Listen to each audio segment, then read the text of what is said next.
Hello friend, welcome to Visma classes. आज का topic होने जा रहा है हमारा बीएड फर्स्ट ईयर वालों के लिए ई संसाधन यानी कि पेडागोजी ऑफ एसएसटी में इंपॉर्टेंट क्वेश्चन है।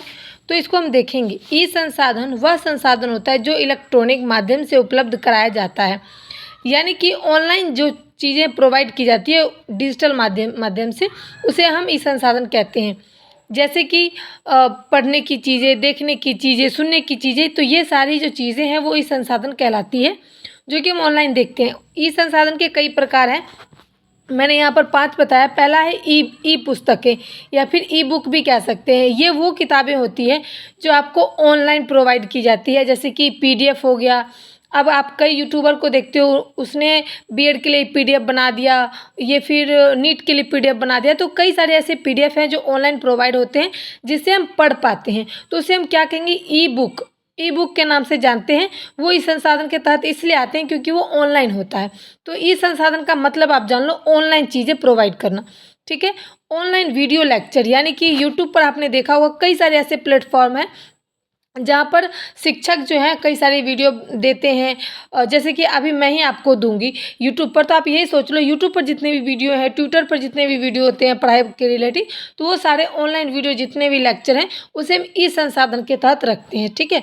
शिक्षक विषय समझाते हैं और जैसे कि कक्षा में होता है, जैसे कि ऑनलाइन भी सेम ही चीज़ें पढ़ाई जाती है जो कि आप क्लास में पढ़ते हो, तो उसे हम क्या कहते हैं, ऑनलाइन ऑडियो, यानी कि ऑडियो संसाधन तीसरा है। इसमें ये होता है कि सुनकर सीखने के लिए टीचर द्वारा रिकॉर्ड किए गए विषय, जैसे कि आप देख लो इंग्लिश सीखने के लिए कई सारी ऐप आ गई है, तो आप उसे सुन करके सीख सकते हो। फिर आप बोलोगे, वो सुनेगा और आपकी गलती को सही करेगा। तो ये सारी चीज़ें ऑडियो संसाधन आती हैं, इसको हम ब्रॉडकास्ट भी कहते हैं। तो ये सब एक सीखने की तरीका है। बोलने की चीज़ें हो जैसे भाषा वगैरह है, उसको सीखने के लिए ऑडियो संसाधन का उपयोग किया जाता है इस संसाधन के तहत। 4 है ऑनलाइन कोर्स। कई ऐसे कोर्स हैं जो हम ऑनलाइन करते हैं, जैसे कि मैंने अभी आपको बताया बीएड शिक्षक प्रशिक्षण, बाल विकास आदि पर मुफ्त कोर्स, यानी कि कई ऐसे टीचर हैं जो कि बीएड के रिलेटिव प्लेलिस्ट बना देते हैं कि ये बुक के लिए ये प्लेलिस्ट है, आप इससे पढ़ सकते हो। ठीक है। ऑनलाइन कोर्स खरीद लिया, यानी कि 80 रुपये में आपको एक क्लास मिलेगी 4 बजे से 6 बजे, तो इस टाइप के कोर्स को ऑनलाइन कोर्स कहते हैं। अब देखेंगे हम डिजिटल पुस्तकालय। डिजिटल पुस्तकालय क्या होता है कि आज तक आपने सुना होगा कि लाइब्रेरी होती है, कॉलेज में, स्कूल में लाइब्रेरी होती है, लेकिन डिजिटल पुस्तकालय यानी कि ऑनलाइन लाइब्रेरी भी होता है।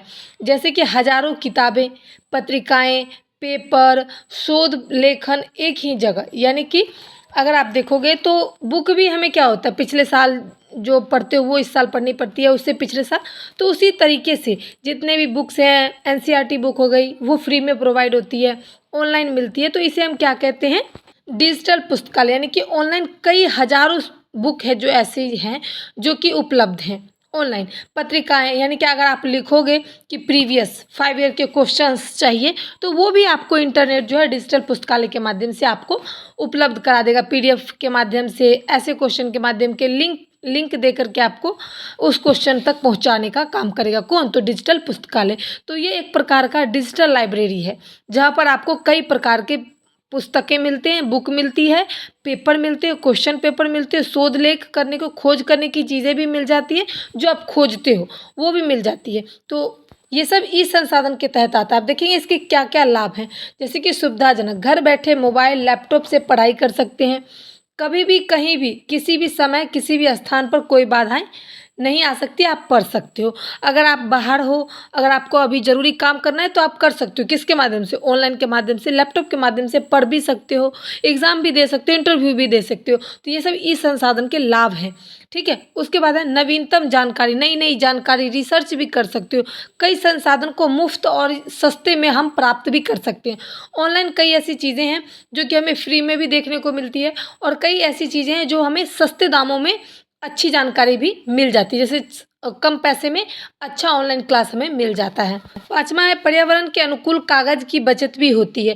अगर हम ऑनलाइन कोई चीज़ को पढ़ रहे हैं, कोई चीज़ को समझ रहे हैं, तो उसमें कागज़ की भी बचत होती है। अब क्या होता है कि अगर टीचर पढ़ा रहे हैं तो हम उस चीज़ को नोट करते हैं, तो उसको याद करने के लिए कई नोटबुक ख़राब करते हैं, लेकिन आजकल ऑडियोज़ वीडियोज़ ऐसे आ गए कि आप उसे बार बार सुन सकते हो, रिपीट कर सकते हो, रिविज़न कर सकते हो, इससे कागज़ की भी बचत होती है। अब हम देखेंगे ई संसाधनों की सीमाएँ कौन कौन सी है, जैसे कि इंटरनेट की ज़रूरत है। अगर हम ऑनलाइन पढ़ेंगे तो हमें इंटरनेट की ज़रूरत पड़ेगी, ठीक है।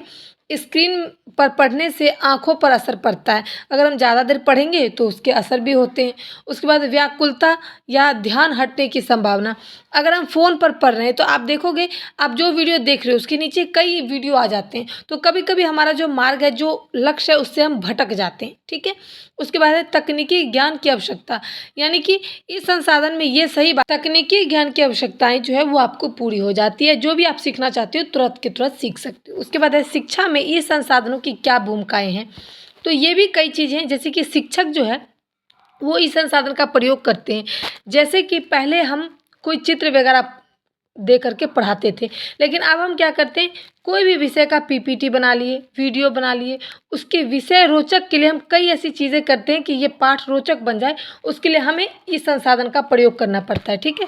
विद्यार्थी सेल्फ स्टडी, रिवीजन को और भी अच्छे से समझकर बढ़िया से उपयोग कर सके, उसके लिए भी इस संसाधन का प्रयोग करते हैं।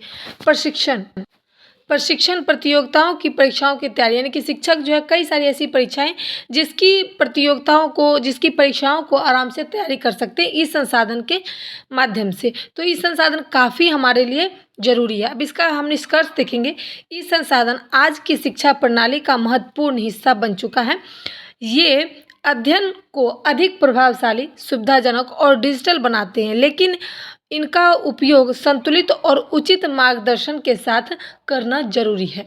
ये संसाधन हमारे पढ़ाई लिखाई को, हमारे सीखने की चीज़ों को आसान बनाता है, लेकिन इसका जो है उपयोग सही मार्गदर्शन के साथ ही करना चाहिए। उम्मीद करती हूँ कि इस संसाधन के बारे में मैंने आपको एक एक टॉपिक क्लियर करवाया। वीडियो पसंद आए तो like share support. Thanks for watching my video.